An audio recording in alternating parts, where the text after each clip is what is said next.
Hello ladies and gentlemen, boys and girls, and anything else that doesn't come in either of those categories. And if you don't come in either of those categories, why the hell are you watching this video?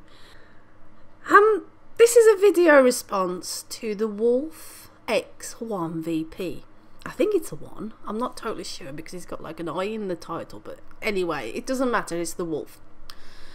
He's asked me to do 5 facts about me as a video response to his 5 facts about himself. So, I'm not sure what I'm supposed to be telling you or what I shouldn't be telling you, because I have quite a few facts that, well, I got a feeling you probably would like to know, but I'm not sure of the age of the audience, so I may not go there. Anyway, let's get on with this anyway, shall we? Let's just carry on and see what happens. Be warned. Fact 1. I am not your typical female. I'm not a girly kind of, you know, I'm not the type that's got to have frills and lace and, well, I don't mind lace undies obviously, but that's beside the point. The fact is, I don't do all the, you know, the hair, the makeup and all that kind of crap. I'm not one where you gotta have loads of clothes, loads of shoes. And, I mean, don't get me wrong. I mean, if I've got to dress up, I will dress up. You know, I put on a bit of makeup. I prefer natural to over the top, caked on, and, you know, you can't really see the person underneath. So I will wear makeup, but I prefer not to. I think that if you look after your skin, then there's no need to. But I'm not the typical female where I'm into like Hello Kitty and, you know, chick flicks and all that kind of shit. It's like, nah, that's just not me. I mean, I'm happier on a Saturday afternoon with a can of lager, sitting in the pub watching the football. It probably sounds so stupid, but that is what I do. And rugby, I love rugby. You cannot beat a guy in shorts bent over in a scrum on rugby. It's just so class. You just want to go up there and slap his ass, don't you? But no, let's go. I'm getting back. Okay, back on topic. See, I got all flustered then. Wow. But no, I'm not your usual female. I love football. I love rugby. I don't mind F1, but I do get a bit bored of it because it's like, why would I want to sit there watching a car going around the track?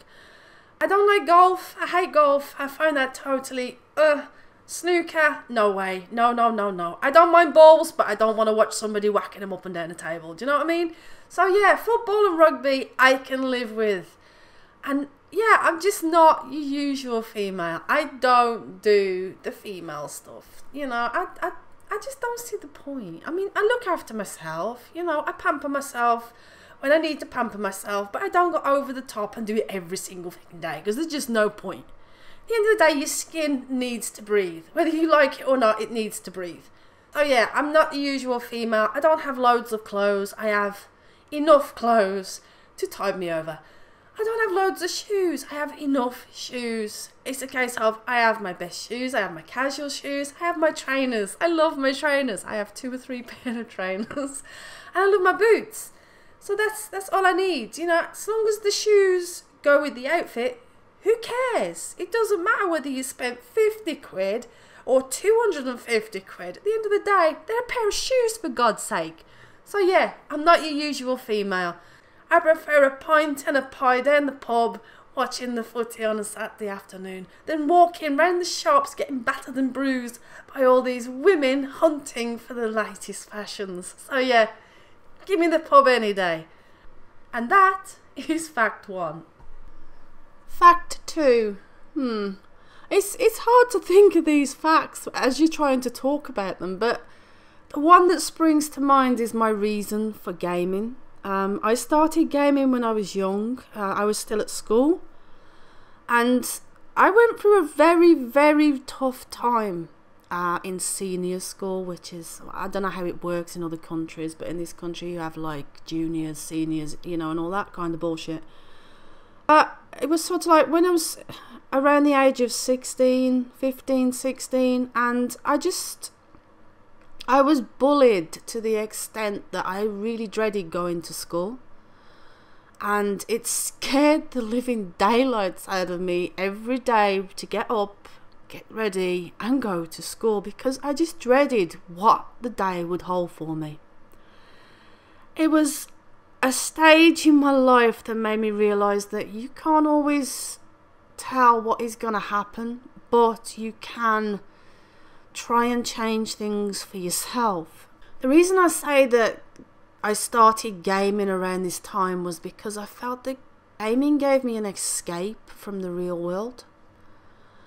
I went, as I said, that it was a really tough time, and it is hard to talk about still, but it's a case of bullying still goes on today, and I know from first hand how it feels. I mean, I used to get beaten up quite often, and I can, I giggle about it now, but it was, at the time, it was horrendous. I mean, most days I would come home with ripped clothes, or things, were stolen from me, or, I just sort of like, they just pinned me in corners and just beat the living daylights out of me. So I used to sit in my room most of the time and just play games. It just gave me that escape. It took me out of the real world and, took my mind off what was actually happening to me.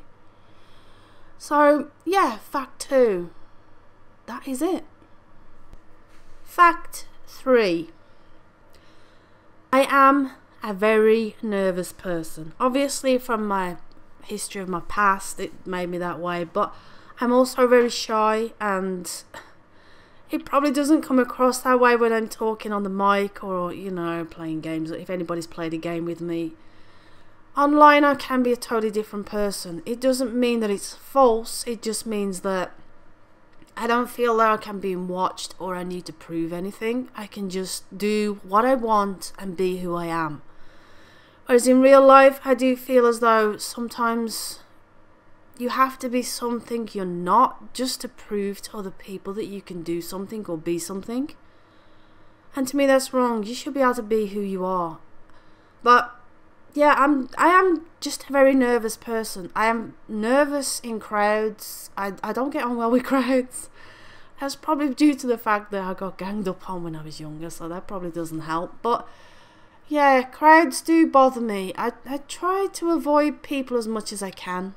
Don't get me wrong, I still go out, I still enjoy myself, I still do the usual things, but I do try and avoid certain situations, which I think is just normal for anybody who is has this kind of nervous disposition. So, I mean, I have suffered from depression in the past, and yes, I've been on the pills and everything else, but luckily I managed to come off them and get my head sorted, and now try and deal with life, which isn't always easy, but you have to carry on, you have to keep plugging away, and yeah, you learn to live with certain things and you learn to cope with them, and that is what I'm doing. So yeah, I am a nervous person. I am getting better, and my commentaries, I believe, are getting slightly better too, because now I'm kind of getting used to talking to myself. But people say that's the first sign of madness, so perhaps I am going mad.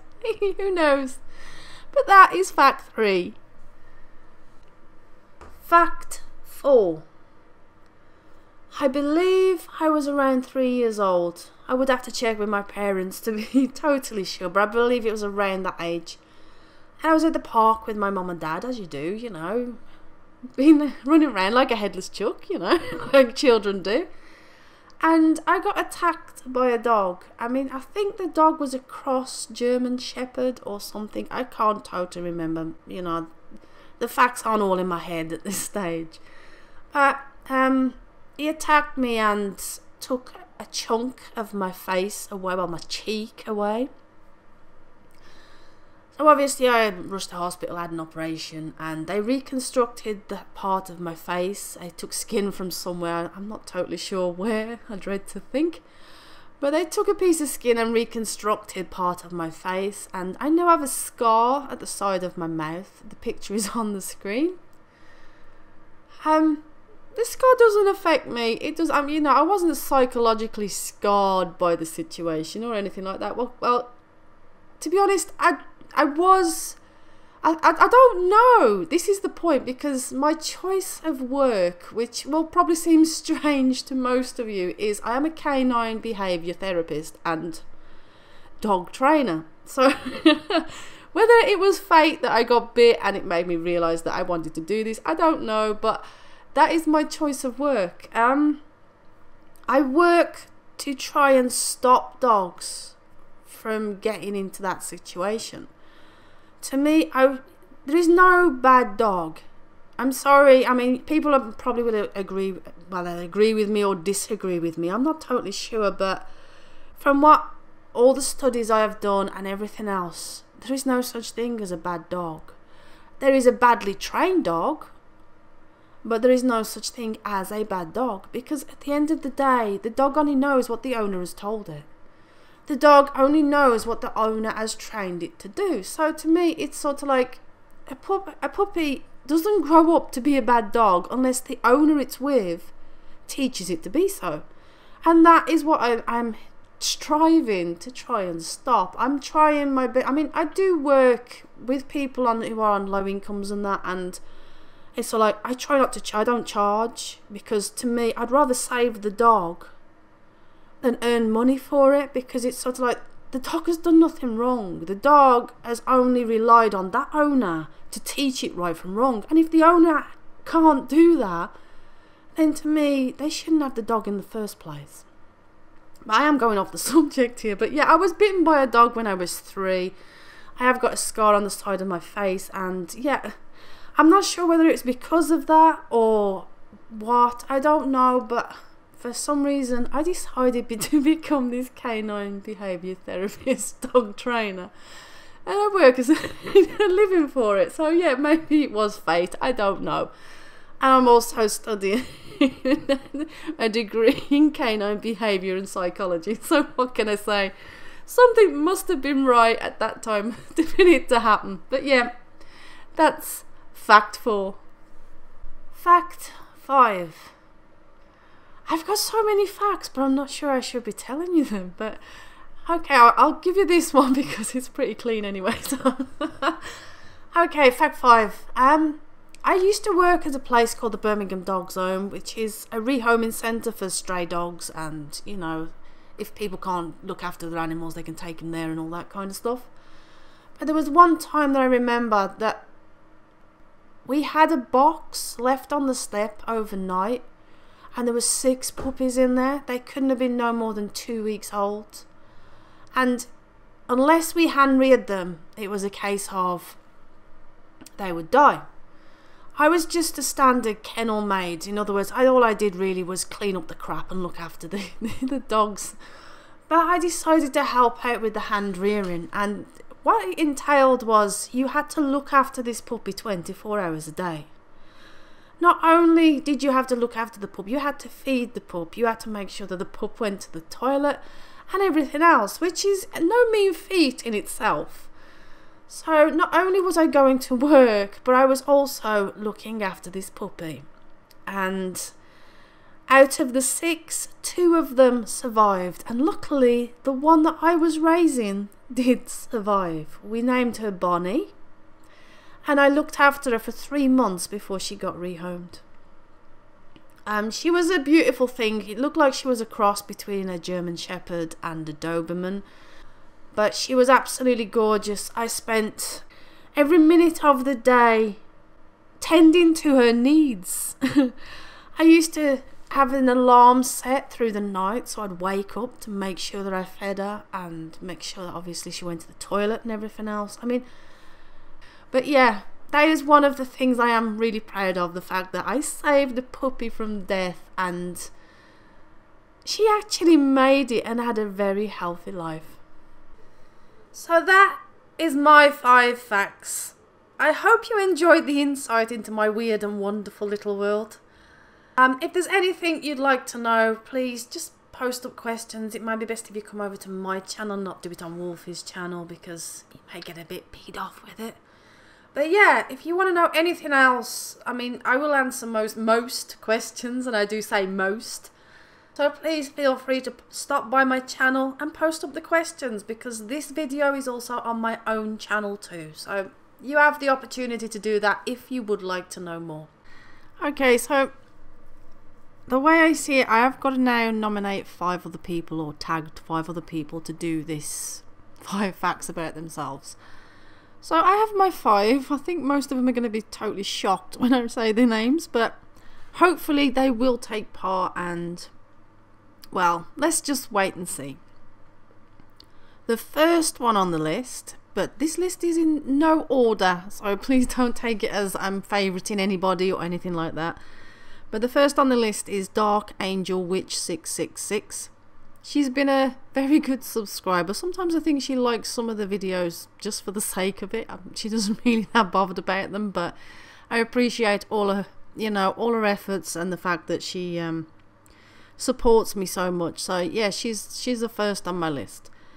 The second is Deep-Seeded Geek. This guy is just totally and utterly crazy. He's so mental that it's unbelievable, and we would just love to know more about him.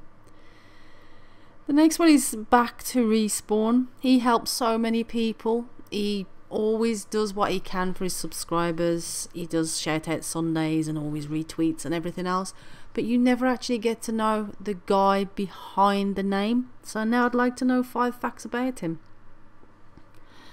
Up next is TheGamersCircuit.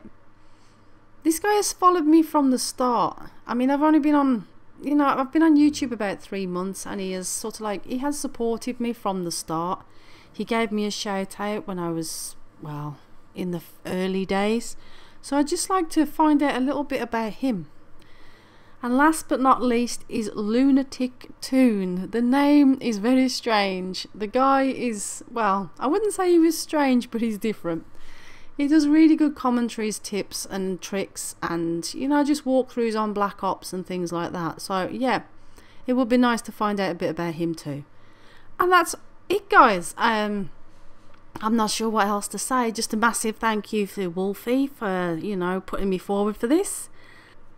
Oh, and Wolfie, my name is I Miss Kinky Eye. I've put a definition on the screen for you, just so it helps you understand. And that's me out of here, I suppose. Thank you for listening. It's been a pleasure. Well, I'm not sure. But yeah, thank you so much for listening, and I hope that I may see some of you on my channel. So take care, and I will speak to you all soon. Bye.